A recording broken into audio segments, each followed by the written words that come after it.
Assalomu alaykum. Totli xonadonning aziz, qo'li shirin bekajonlari. Bugun sizlar bilan mana shunaqa osongina tezda tayyor bo'ladigan, antiqa, boshqacha usulda tayyorlanadigan makaron sho'rva tayyorlaymiz.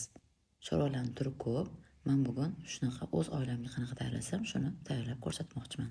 Bismillahirrohmanirrohim deb ishimizni boshladik. Olovni baland yoqdik, qozonni qo'ydik. Go'shtni keragicha sharoitiga qarab solamiz, shunaqa kattalikda to'g'raymiz. Qizib turgan qozonda bir-ikki aylantiramiz. Go'shtni keyin ustiga oddiy suv solamiz. Qizijoylar suv solganim tushmay qolibdi, uzr. Sizlar suv solasizlar va o'rta olovda qopqonni yopib, shu suv parlanib chiqib ketguncha qoldirasizlar. Shu go'sht bilan menda 20 daqiqada shu suv parlanib chiqib ketdi. Go'shtni ozgina pishirib olamiz. Qizijoylar men mol go'shti ishlatdim. Go'shtni sal maydaroq to'g'rasanglar ham bo'ladi, tezroq pishadi shunda. Mana shunaqa holatda qaynab turadi. Orada bitta aylantirib qo'yamiz. Qizijoylar mana shu retsept bo'yicha tayyorlab ko'ringlar. Boshqacha mazali makaron sho'rva tayyor bo'ladi. Albatta tavsiya qilaman, tayyorlab ko'ringlar. Bu go'sht o'rniga to'q go'sht ishlatsa ham bo'ladi. Mana ko'rganlaridek suv qolmadi. O'rta olovga qo'ydik olovni. Endi yog' solamiz. Albatta video so'ngida qancha nima ketishini 3 xil tilda yozib qoldiraman. O'zbek, rus, ingliz tilida. Yog' soldik. Endi go'shtni bitta aylantirdik o'rta olovda.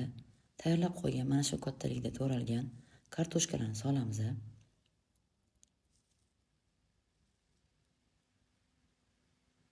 Bir-ikki aylantiramiz va ustidan xohishga ko'ra sho'rvaga solinadigan ziravorlar solasizlar. Men tuz, shirin paprika, kashin cho'rig'i, zira, sho'rvani o'zini ziravor bor, shundan solib bir-ikki aylantirdim. Qizlarjoylar, har bitta mahsulot solingandan keyin 5 daqiqa o'rta olovda shunaqa aylantirib qopqonni yopib pishiramiz. Shunda go'sht yanada pishadi va boshqa masalalar ham chiroyli qizil bo'lib, tillarang bo'lib qovuriladi o'rta olovda. Hamma ketma-ketligini bitta-bitta etib ketyapman. Endi kartoshka chiroyli qizarib oldi. Endi mana shunaqa qizil sabzini shunaqa kattalikda to'g'rab oldik. Qizil sabzini solgandan keyin uzog'i 5 daqiqa emas, 6-7 daqiqa qovuringlar.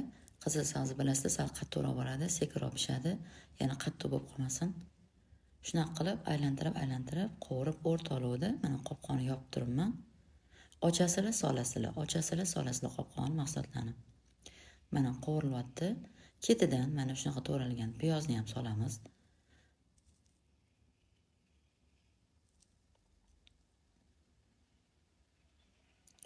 Piyozni ham 1-2 qovurdik.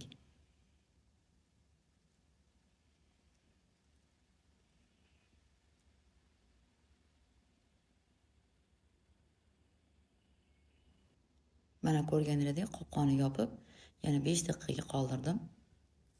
O'rta olovda tez kelib aylantirib turinglar, yana o'rta olov bo'lgani uchun qizarib ketmasin.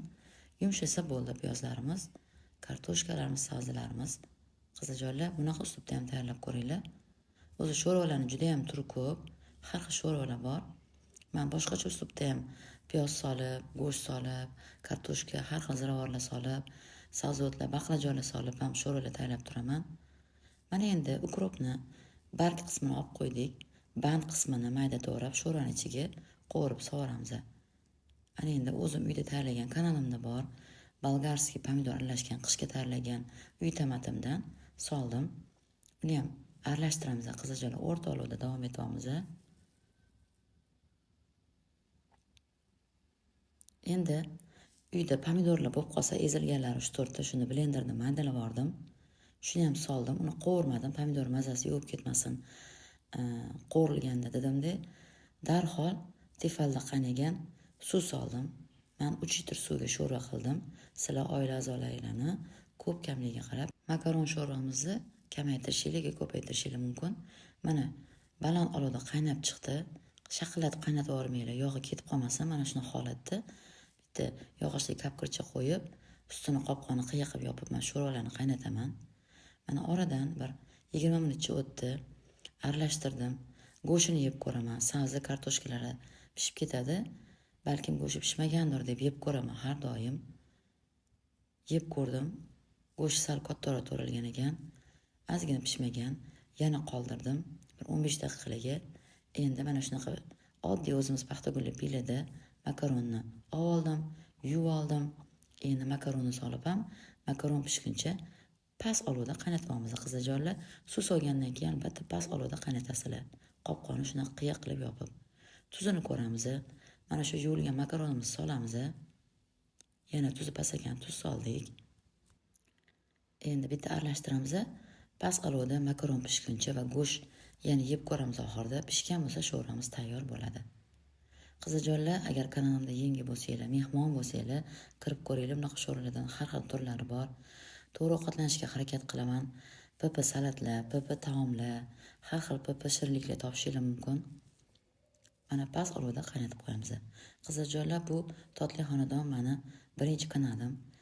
Ikkinchi kanalim ham bor, Ayiza Bekajon degan. Mana ko'rdinglar, menda chesnokni, ya'ni sarimsoq piyoz yo'q edi. Kukunni sovordim. Chesnokni tayyor bo'lishiga yaqin solsanglar, chiroyli shirin maza kelib turadi.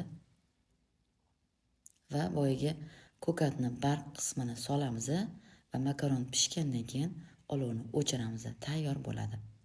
Qizajonlar, gapim chala qoldi. Bu meni birinchi kanalim Totli xonadon. Bu yerga rus tilida, ya'ni yozuvlar yozib, musiqa qo'yib joylardan videolarim bor. Aziz obunachilarim talablariga ko'ra mana shu kanalimda ham o'zbekcha gapirib, tushuntiring, musiqa qo'ymang deyishgani uchun o'zgartirdim. Albatta qizajonlar, sizlar uchun mana makaron bilan go'sht yeb ko'ramiz. Pishgan bo'lsa taom tayyor. Albatta videolarim sizlarga yoqayotgan bo'lsa like bosib, yaqinlaringizga jo'natib qo'yasiz degan umiddaman.